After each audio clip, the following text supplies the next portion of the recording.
Pak Jokowi itu nggak pernah sekalipun menelpon Pak Prabowo untuk satu kepentingan pribadi atau mencampuri pemerintah, enggak. Siapa calon wakil presiden yang punya pengalaman seperti Gibran? Emang dari nama-nama yang tadi kau sebut, ada nggak yang pernah jadi wali kota? Oh ya, belum pernah. Ada yang melihat bahwa AHY dan Gibran ini bersaing. Hari ini memenangkan hatinya Pak Prabowo. Pak Ali sepakat melihat hal serupa juga? Kalau Mas Gibran sih sedang tidak bersaing dengan siapa-siapa. Justru akan berbahaya kalau kemudian ini dilepas. Oh, justru bahwa ketika nanti suatu saat Prabowo dan Gerindra ini melepas seorang Gibran, itu malah bahaya. Bisa jadi kompetitor yang Iya, bisa jadi berbalik jadi kompetitor kan? Dan kompetitor yang cukup kuat ya. Sangat kuat menurut saya.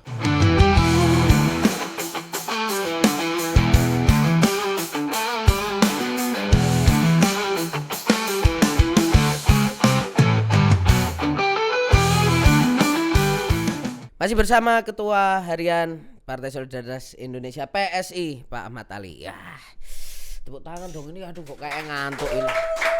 Kopi udah datang ya. Kopinya hanya 2 soalnya, lanjut ngopi ya. Jadi ngantuk. Nanti habis ini Pak Ali ya, ditraktir ya.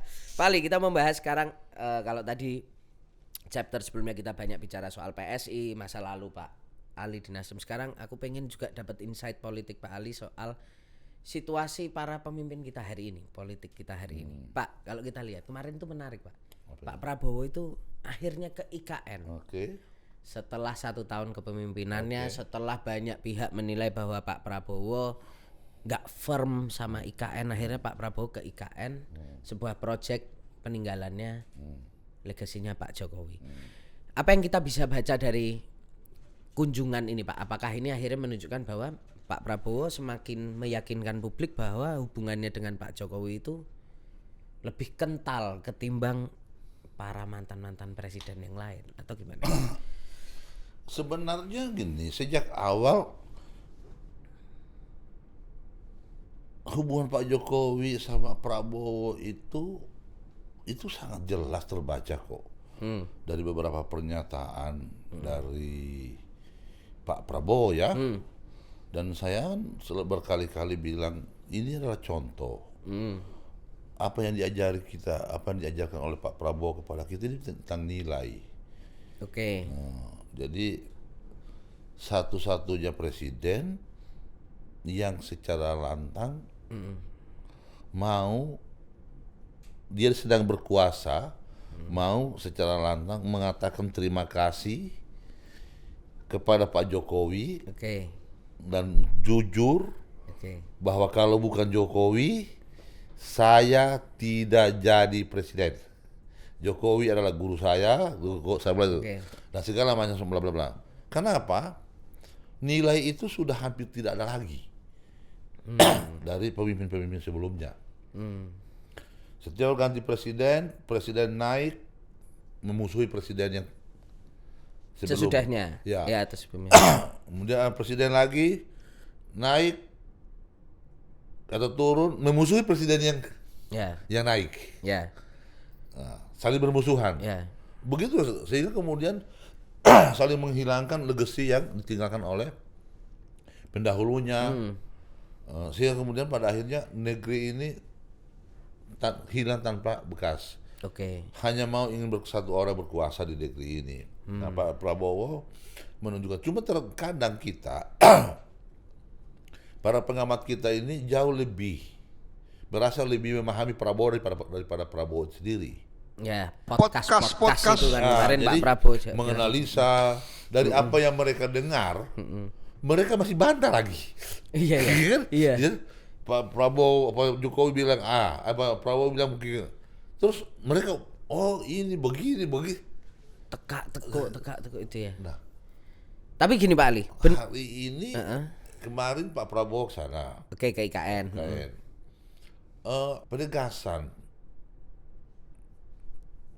bahwa Pak Jokowi, bahwa kalau kemudian Pak Prabowo ingin menunjukkan bahwa dia punya hubungan historikal yang lebih kental dengan Pak Jokowi, itu tidak perlu ke IKN. Memang mereka punya hubungan histori sahabatan yang uh, luar biasa menurut saya. Nah, kalau sehingga kemudian banyak orang berpraduga, berprasangka bahwa Pak Jokowi cawe-cawe telah mencampuri. Sebenarnya sama sekali tidak ikut, Pak Jokowi itu nggak pernah ikut campur di pemerintahan ini. Cuma karena Pak Prabowo begitu menghargai Pak Jokowi. Jadi Pak Jokowi itu nggak pernah sekalipun menelpon Pak Prabowo untuk satu kepentingan pribadinya atau kepentingan mencampuri pemerintah, enggak. Kecuali Pak Prabowo menelpon dia, minta saran, atau mengundang Pak Jokowi untuk berdiskusi, atau Pak Prabowo mendatangi Pak Jokowi untuk berdiskusi. Selebihnya itu tidak. Nah, kalau kemudian tentang IKN kan sebenarnya di samping pernyataan secara verbal, kemudian mengeluarkan surat menandatangani Kepres tentang ibu kota politik. Nah, ini kan sinyal-sinyal yang sudah terbaca, kemudian menggelontorkan anggaran. Tapi kan masih dianalisa. Nah, menurut saya kepergian Pak Prabowo ke IKN itu ini adalah satu sinyal secara tegas. Pak Prabowo ingin meminta kepada para perusuh ini untuk udah berhentilah mengatakan bahwa saya tidak akan buat kebisingan lagi tentang hal-hal ini, karena negeri ini hari ini sedang begitu butuh kerjasama kita. Negeri ini sedang membutuhkan kita semua untuk berkontribusi bangun negeri ini. Kalau kalian tidak mau, ya paling tidak berhentilah dulu untuk buat kebisingan, supaya kemudian fokus kita bangun Aceh, kita bangun Sumatera. Begitu banyak permasalahan-permasalahan yang dibutuhkan pemerintah untuk kontribusi kita. Gitu. Tapi bahwa hubungannya sempat jauh, Pak Ali mendengar itu juga nggak? Nggak pernah terjadi hubungan yang jauh. Nggak pernah, Pak? Nggak pernah. Saya kebetulan beberapa intens, nggak pernah. Dan Pak Jokowi nggak pernah merasa itu ditinggalkan oleh Pak Prabowo. Dan di setiap momen Pak Prabowo itu hadir, di setiap momen Pak Jokowi itu hadir. Begitu setiap dipanggil, diundang, datang. Beliau itu datang. Nah, itu tuh yang saya pahami ya. Jadi sekali lagi memang hari ini kita agak sulit untuk mencari informasi yang valid tentang situasi yang mana sih benar, karena tidak ada lagi sumber informasi, karena pengamat kita suka sekali berhalusinasi. Nah, artinya Pak Ali tadi sebagai orang yang sekarang dekat dengan Pak Jokowi mau mengatakan bahwa nggak pernah kok jauh hubungannya. Nggak pernah jauh hubungannya. Dan karakter Pak Prabowo kan bukan orang seperti itu. Saya pikir udah banyak sekali orang yang memberikan testimoni tentang karakter Pak Prabowo dalam satu hubungan persahabatan. Nah, melihat eratnya ini kemarin akhirnya ke IKN menunjukkan bahwa hubungannya erat dengan Pak Jokowi. Artinya Pak Ali masih melihat gak bahwa nantinya Prabowo Gibran ini akan gas terus, bahkan di 2029 akan bareng lagi? Gini, kalau yang sudah pasti itu kan Gibran sampai 2029. Nah, kemudian memang ada riak-riak Mbak Zulkan di Wapres. Ini kan kelompok orang-orang sakit jiwa semua ini kan. Sakit hati semua. Atas dasar apa? Dan itu orang-orang itu saya katakan tadi. Orang-orang yang kemudian tidak punya kurang kerja kali ya, dan nggak punya rasa malu lagi deh. Mencari kesalahan. Dan ini orang berpikir profesor, doktor, hukum dibuat tafsir macam-macam. Ada dasar apa kemudian minta Gibran dimakzulkan gitu? Kan gitu? Nah, Terus 2009 bisa iya bisa tidak. Kan semua tergantung dari Pak Prabowo. Pak Prabowo berkali-kali juga menyampaikan bahwa dia belum mau bicara tentang periode kedua. Kalau tingkat kepuasan masyarakat di periode pertamanya dia tidak bagus, dia tidak akan maju, ya kan? Nah, artinya bahwa Pak Prabowo betul-betul ingin melakukan pelayanan terhadap masyarakat.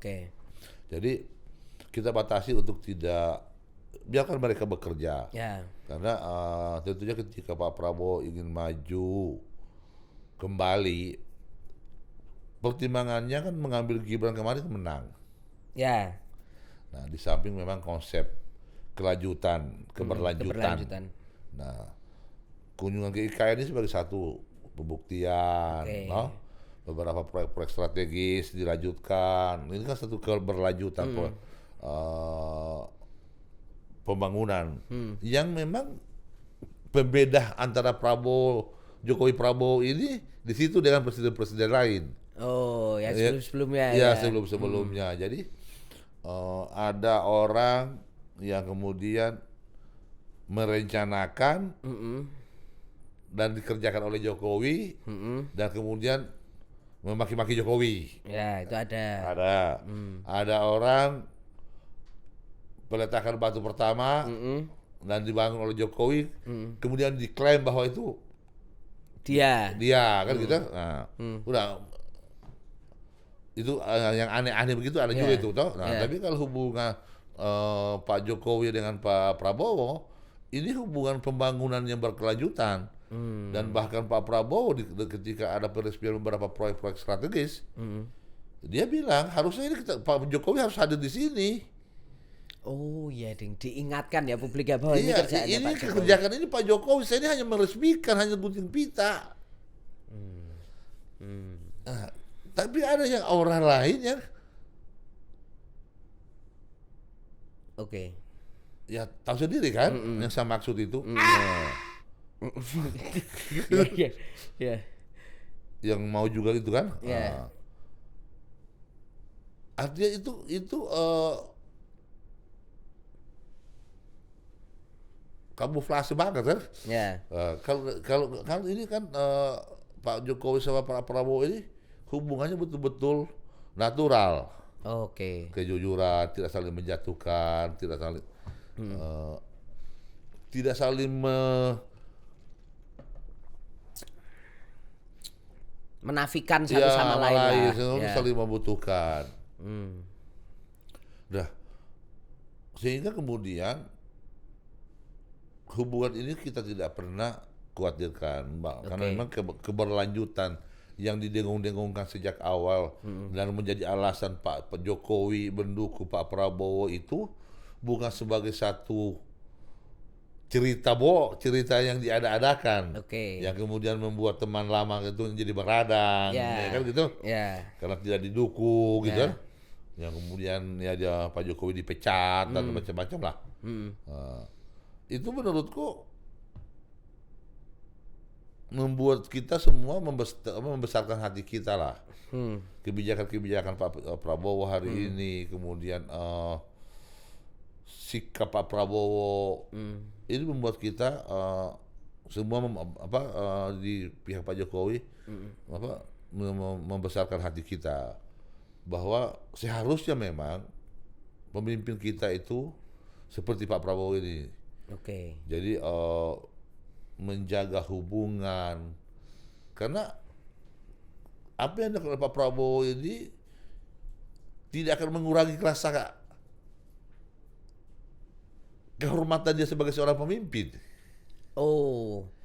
Dia jujur, dia mengatakan tentang apa kontribusi Pak Jokowi kepada dia, tidak kemudian masyarakat merendahkan dia kan.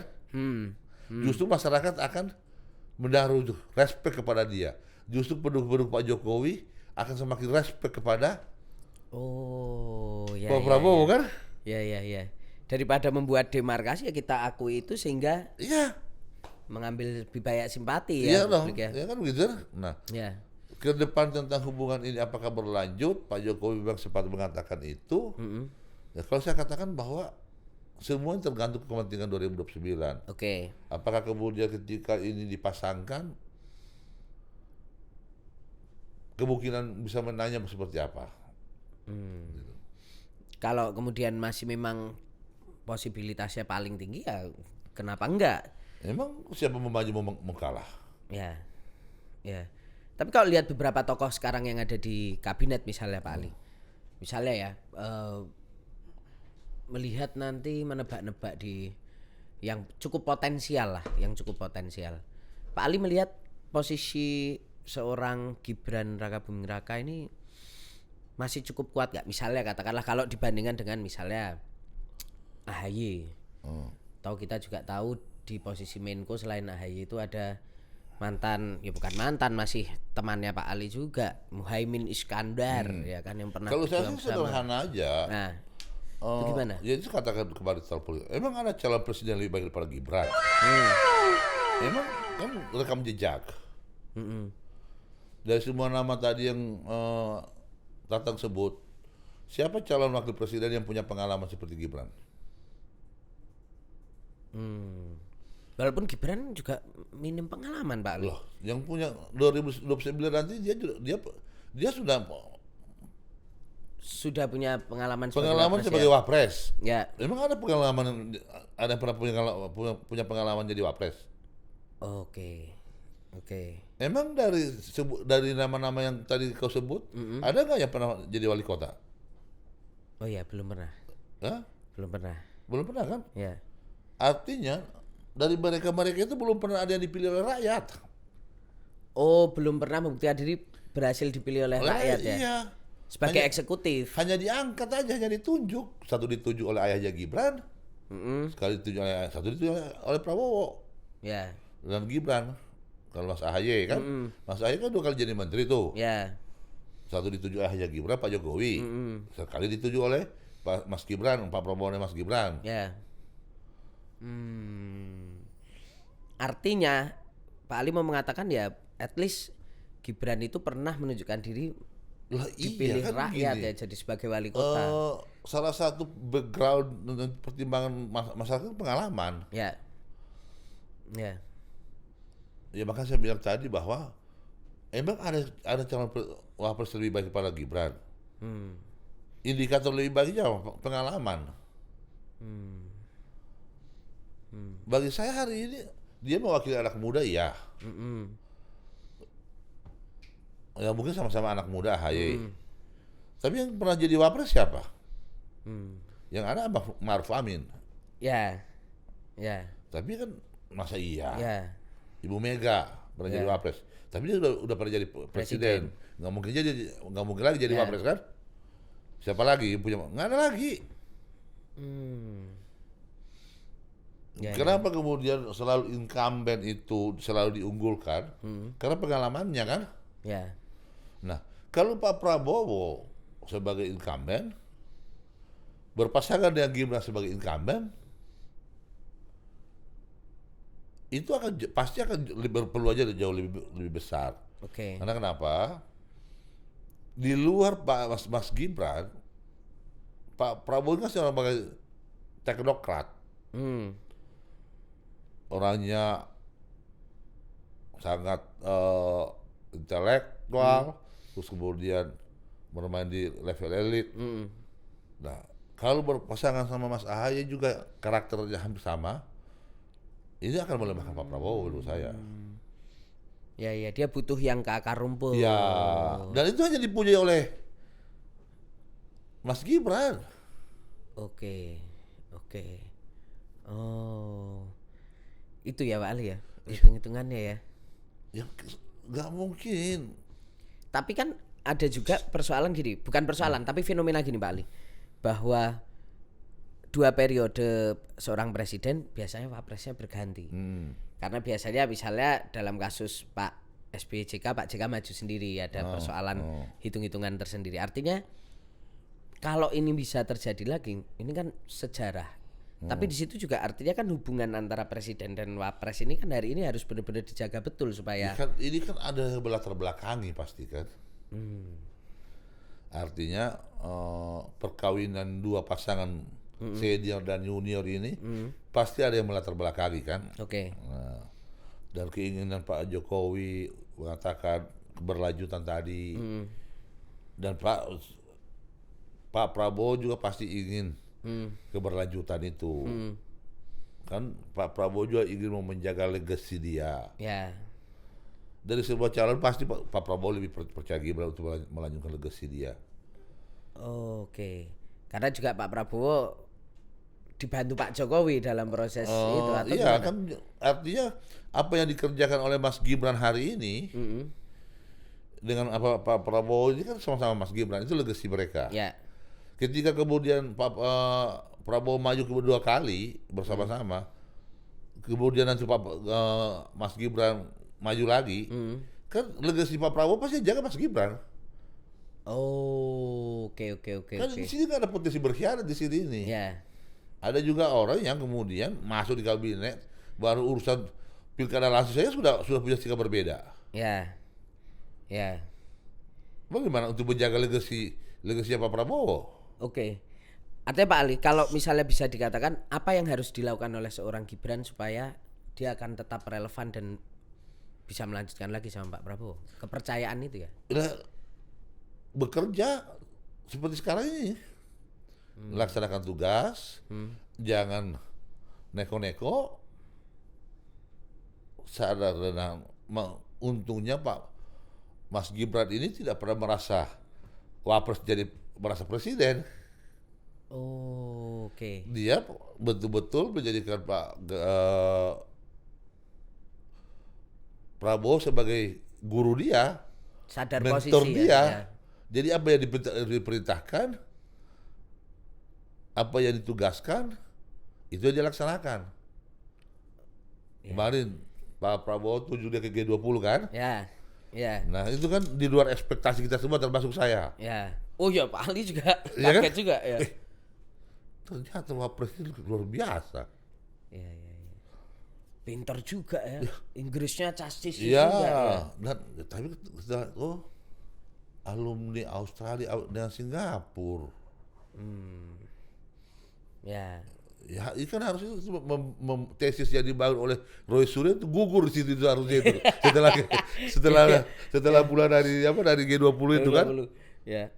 Emang bisa kok ini. Bisa kok. Ya. Daripada ada kemarin adalah Ada ini juga kan Ya. urusan jasa dan lain-lain itu lagi. Oke.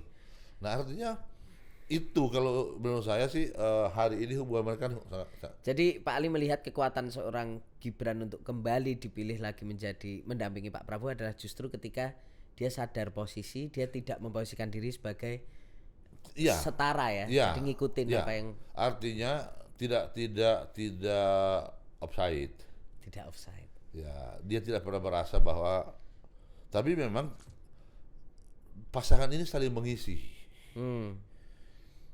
Pak Prabowo sebagai seorang teknokrat, Ya. Gibran mengisi Akar rumputnya. akar rumputnya. Ya. Jadi Prabowo Gibran ini kan pentiumnya Jokowi nih. ya. Jokowi yang sudah di-upgrade nih. Ya. Neo Jokowi ya. Lebih muda ya kan. Dan lebih harusnya lebih pentium Ya. Pentium 3 nih. Pentium 3 ya. Kalau Jokowi Pentium ini Pentium 3 nih, udah di-upgrade nih. Udah upgrade kan ya. Jokowi aja segitu, apalagi Gibran. Gibran. Ya. Kan lebih oke gitu. Oke, masih muda.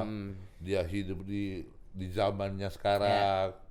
Ya. Nah, dia sangat memahami dengan IT dan lain-lain. Dan sehingga menurut saya, tapi karakter sosialnya, kemasyarakatannya, kerahyatannya tumbuh. Itu yang tidak dimiliki oleh calon-calon lain. Yang sama-sama bermain di level elit ya. Iya. Oke. Nah, itu menjadi keunggulan yang menurut saya justru akan berbahaya kalau kemudian ini dilepas. Oh, Justru bahwa ketika nanti suatu saat Prabowo dan Gerindra ini melepas seorang Gibran itu malah bahaya, Pak. Itu bisa potensi loh. Potensi bumerang malahan ya. Oke. Apa Pak Ali rasionalisasinya melihat itu bahaya? Artinya malah bisa jadi kompetitor yang Lah iya bisa jadi berbalik jadi kompetitor kan? dan kompetitor yang cukup kuat ya. Sangat kuat menurut saya. Sangat kuat Pak Ali. Dengan Mas Gibran sampai hari ini belum punya partai. Karena sekarang kalau partai itu kan sekarang dengan parlementarisnya 0, presidensial 0 kan itu bukan jadi sesuatu hal yang Persoalan. Tapi sekali lagi membahas itu masih cukup Jauh. Karena sekali bahwa Pak Prabowo sendiri sampai hari ini belum menegaskan sikap maju atau tidak. Itu sikap negarawan yang cukup bijak, bahwa baru setahun pemerintahan kok sudah bicara dua periode. Ya. Biarlah kami bekerja dulu. Kalau kepuasan masyarakat tinggi, Nah, makanya beberapa program-program strategis yang sedang dirancang oleh Pak Presiden seperti MBG umpamanya, ini harus menjadi konsen kita bersama di PSI. Saya sudah memberikan instruksi untuk semua wilayah paling tidak berkontribusi, membangun dapur bersuadaya, patungan sama kader untuk membangun dapur MBG, untuk diserahkan kepada pengelola untuk dan kemudian mengawasi itu supaya program strategis ini bisa berjalan, karena memang kalau ini berjalan dengan bagus ini akan banyak sekali membantu anak-anak kita di pedalaman. Karena memang mungkin bagi masyarakat perkotaan ini tidak terlalu dibutuhkan, tapi bagi kita saya kebetulan orang kampung, anak kampung, saya menyadari betul bahwa itu sangat dibutuhkan. Kerasa banget ya? Kerasa memang, dan sambil perlahan-lahan tentunya kualitasnya sambil dibenahi, diawasi. Ya, gimana kemudian pelibatan semua desa, kemudian UMKM-nya, terus kemudian BUMDes-nya atau Koperasi Merah Putihnya itu dilibatkan dalam hal rantai pasok, pengadaan barangnya, sehingga kemudian diharapkan dengan program ini bisa menumbuhkan efek elektoral, efek multiplier efek untuk ekonomi di nasional. Jadi ekonominya tuh nggak terpusat di 1-2 kota. Ya, jadi mulai petaninya. Sedangkan saya sekarang jadi peternak sekarang. Pak Ali? Iya, peternakan ayam petelur. Oh, baru lagi nih Bang Pak Ali. Kan untuk mensuplai itu bahan baku juga bahan baku. Paling dia 100.000 butir per hari. Wah, lumayan. Oh, gede itu Pak Ali. Orang punya, tetangga. Oke, Pak Ali. Nah, kita bicara soal ini kan ada dorongan selain pilkada tidak langsung itu kan adalah pembentukan koalisi permanen. Nah ini kalau kita lihat politik di tanah air kita hari ini kan masih ada 4 tahun lagi. Pak Ali melihat gak kalau koalisi permanen ini akan terbentuk ketika misalnya kita kan juga nggak lupa Pak Ali, zaman dulu Pak Jokowi itu kan koalisi terbentuk besar, tiba-tiba Pak Ali waktu di Nasdem juga geser sendiri bikin gitu kan. Nah itu kalau sekarang ada dorongan koalisi permanen, Pak Ali dan PSI yakin nggak ini akan terwujud gitu? Gini, koalisi permanen ini untuk apa nih? Untuk berapa tahun? Untuk sampai 2029. Kalau sampai 2029, oke saja. Ya kan? Tapi kalau sampai selanjutnya, saya percaya. Tapi kalau sampai 2029 Pak Ali yakin? Bisa, karena masing-masing punya kepentingan. Nah tentunya, tapi harus disiplin memang. Karena walaupun itu agak ekstra ya. Nah, kan ada konsekuensi berkoalisi itu. Nah, tidak semua kebijakan pemerintah itu populis. Oke. Nah, ketika kita berkoalisi, jangan kau tidak bisa memilih-milih, adabnya nggak bisa milih-milih. Karena ngikut. Iya, gini, ketika berkoalisi, pemerintah itu memberikan cek kosong, tidak memberikan cek kosong. Kamu, kita berhimpun 5 partai nih, misalnya, ya. Nih, masing-masing kamu dapat sekian menteri, sekian menteri, sekian menteri. Oke. Terus pemerintah dapat apa? Sebuah kebijakan pemerintah didukung oleh partai-partai. Sepakat. Jangan nanti ada partai begitu ada kebijakan pemerintah. Oh, ini merugikan kita nih. Ini kita bisa. Oh, saya tidak setuju. Ya, itu mah abal-abal itu kan. Nah, karena itu adab. Kalau menguntungkan, kamu ambil. Tidak menguntungkan, ini atas nama rakyat. Nah, kalau masih ada partai itu, saya tidak yakin bahwa koalisi permanen ini akan. Iya, karena ini tentang isu pemilihan langsung ini saja. Pilkada langsung tak langsung. Ini dalam beberapa minggu kemarin kan ada dua sikap yang berbeda kan? Ya. Ya Demokrat lah gitu. Ya katakanlah Demokrat ya. Ketua umumnya mengatakan ini kepentingan rakyat. Memang kalau kita lihat historikalnya, SBY dulu pernah memperpu ini kan? Ya, jadi 2014 gagal itu kan. Pernah di perpu. Pilkada langsung ini kan? Nah, itu diacungi jempol. Ya. Nah, kemudian ketika wacana kemarin itu digulirkan oleh pemerintah, Ketua Umum AHY kan sempat mengatakan bahwa tidak setuju. Ya masih mengkaji. Ya, tidak setuju lah kemarin itu, ya kan? Ya. Terus kemudian muncullah perdebatan, satir-satirnya, terus tiba-tiba lewat sekjennya mendukung Demokrat bersama Prabowo. Lah, kok bersama Prabowo? Bukan bersama pemerintah. Kan Prabowo udah punya keinginan, punya presiden pemerintah. Nah, artinya kalau pemerintah kan ada Gibran di situ.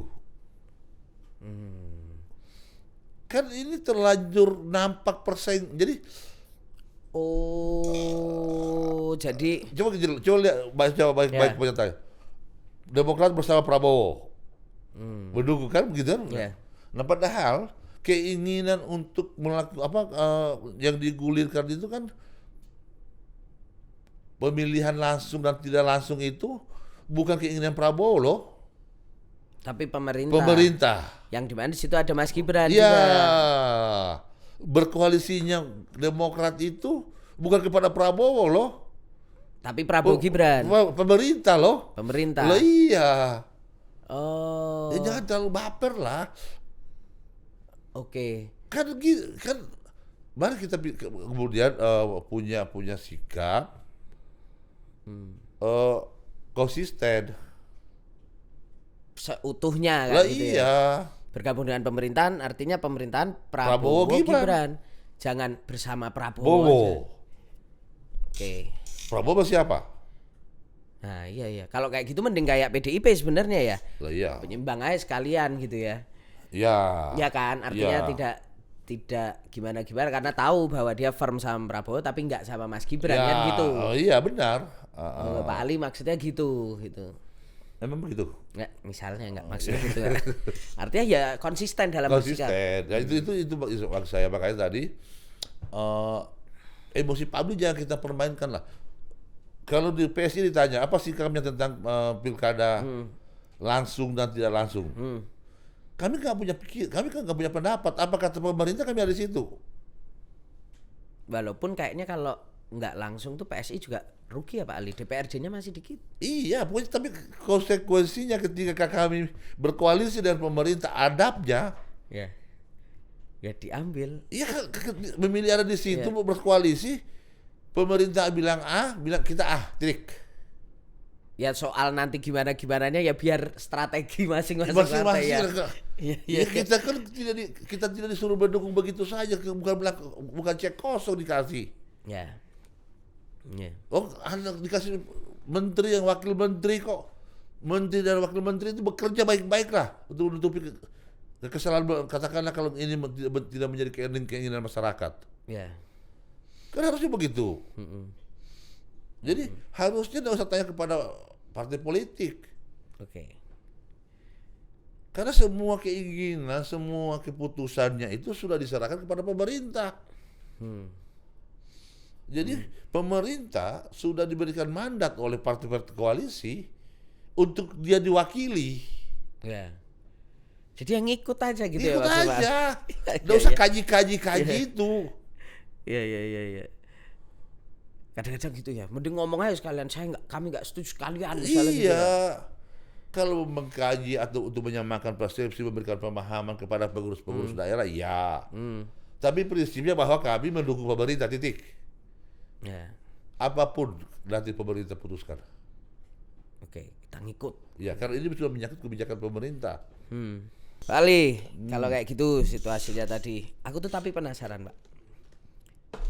Kenapa PSI itu belum ngajak Mas Gibran gabung? Apa? Belum ngajak Mas Gibran gabung atau sebenarnya udah ngajak tapi Mas Gibran belum memutuskan? Partai ini partai terbuka.